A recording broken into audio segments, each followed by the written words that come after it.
Thanks be to God for Nathanael's witness to us this morning. Did you know that most people lie? Did you know that? According to a recent survey, we all bend the truth about 1.65 times a day. I bet it's more. What do you think? We tell lubricating lies to keep the conversation going, such as when we say, "I'm doing fine." "Oh, I only have a little headache." Or, "Nothing's wrong." And yet we can tell by our faces something's wrong. Or we tell logistical lies, such as, this is one I always tell my husband, "I'll be home soon." I don't know if any of you have experienced that one. Or charitable lies, such as, "No, that doesn't make you look fat." And those stripes, they really look good on you. Heck, I wonder if the people that took the survey lied, and it isn't more than 1.65 times a day. Clearly, we lie. They may be little white lies, and they're considered socially acceptable, but they're still lies. Sam Harris, a neuroscientist, believes that we should never lie.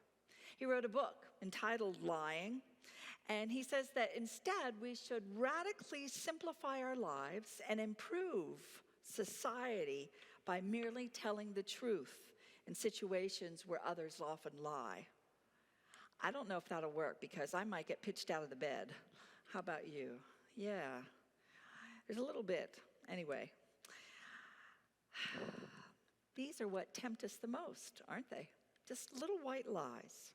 Because they seduce us into thinking that we're being good people when we tell them. Why not just tell the truth to begin with? Nathanael does not hesitate to tell the truth. When Philip invites him to come and see this man who I have found, this Jesus of Nazareth, Nathanael responds with, "Nazareth? Can anything good come out of Nazareth?" At first glance, Nathanael appears skeptical. It seems that he's skeptical, almost cynical. And we've all known people that are skeptical. We've known people that have become cynical too in life. But if you look again, give it another chance, you see something much different. Today concludes our series on Sir, We Wish to See Jesus for this Lenten time, as we see Jesus through Nathanael's eyes. My hope is that as we continue on past Lent and Easter and we live out our discipleship, we might learn from the witnesses of those that have come to visit with us as disciples and their honest response to Jesus' invitation to follow me. A better title for our reflections today might be The Phenomenon of the Honest Man, because that's what I believe Nathanael actually was, an honest man. His honesty and integrity impulsively pour forth from him. As Jesus says, "Here is an Israelite in whom there is no deceit." Or as the Message paraphrases it, "There's a real Israelite, not a false bone in his body."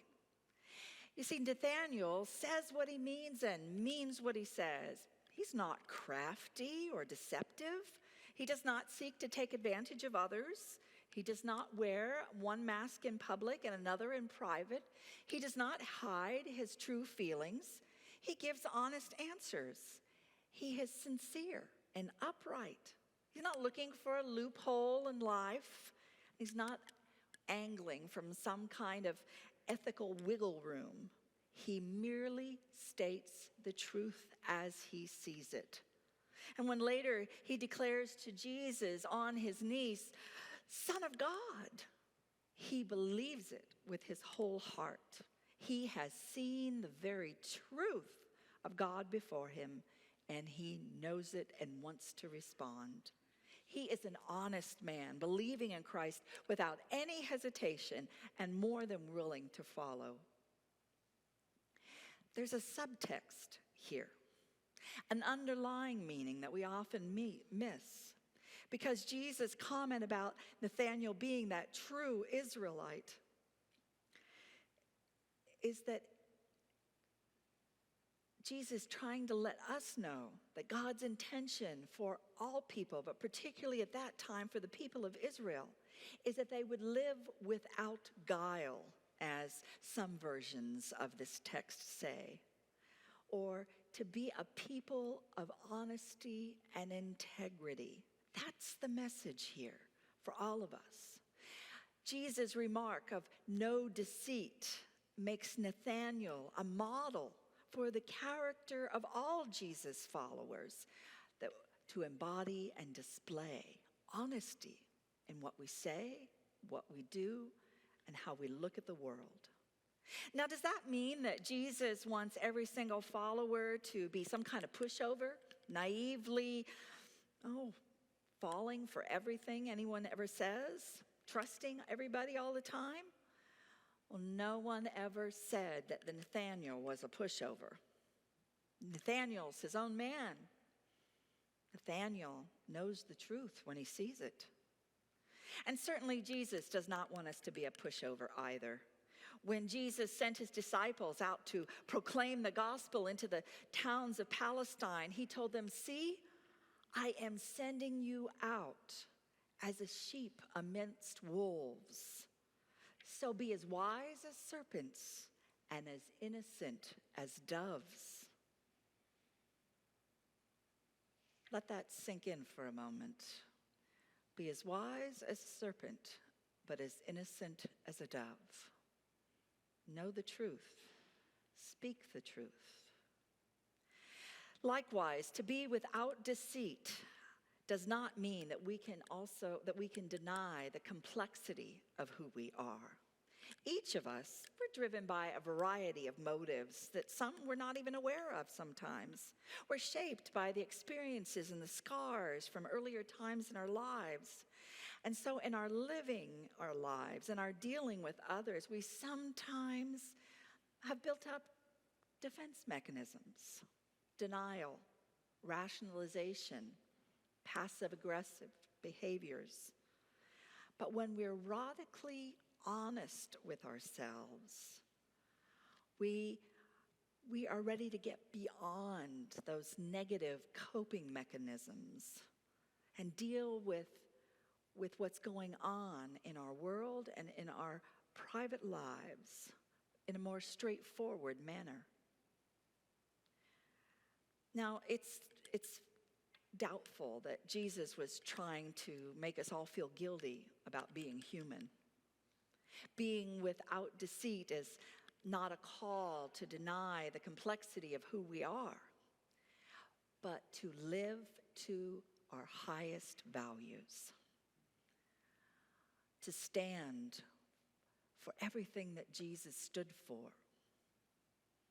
To speak the truth in love, to live with humility and gentleness, to live honorably, and to keep the peace with one another and with ourselves. What's more, deceit doesn't mean that we have no social skills. We don't want to go around offending everybody all the time. But often social skills are taken to assume that we lie in relatively innocent dealings with others, those so-called white lies.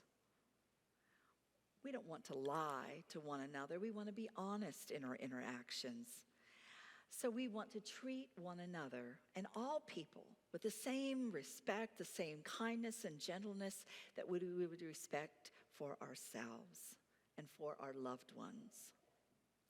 More importantly, to be without deceit means also to live with our hearts open to the truth, to be willing to see Jesus before us as Nathanael was, and to fall down on our knees and admit, this is truth, this is real for me.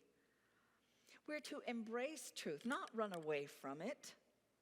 So it means when we become aware of something that's unflattering about ourselves or makes us feel uncomfortable, we need to face the necessary changes and make those changes that are required of us. Not bend the facts to fit our false ideal of who we are. We're truthful with others and truthful with ourselves as followers of Christ. And we admit when we've made a mistake or a misstep. Take notice of how quickly Nathanael was able to abandon his negative statement about those who come from Nazareth after meeting him and seeing the truth. The Rotarians have something that's called a four-way test. And the first question of that test is a rather simple one. Is it the truth? Living with integrity and exhibiting a wholesome life are part of asking, is it the truth? But it's not the sum total of Christianity.